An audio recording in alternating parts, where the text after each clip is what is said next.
Your Excellency, ambulance ilipigwa mawe hapa. Mama mjamzito alikuwa anaenda hospitali. Ambulance ikapigwa mawe, driver akatoroka. Vijana wakaenda wakaendelea kupigwa mawe hapa Kisii. Wakaendelea kupiga mawe, mama akakufa, akafariki.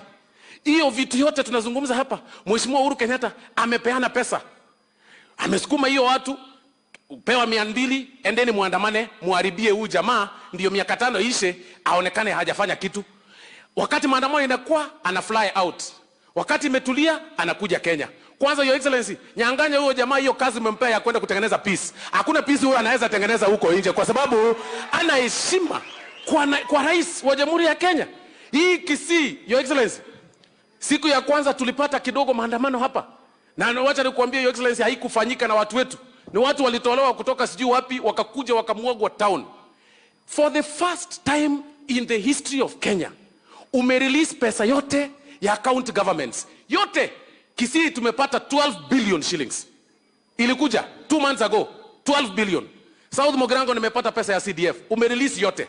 Badala ya hiyo pesa kukuja na isio Kisii peke yake na hizo kaunti zingine zote, Nyanyamira na hizo zote za Kisumu, Siaya.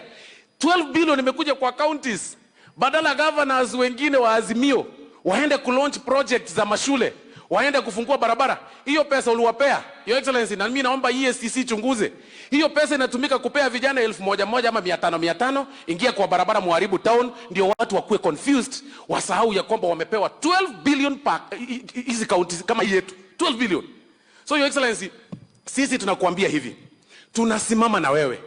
Usishtuliwe na wewe ndio rais. Simama kama rais wa Jamhuri ya Kenya,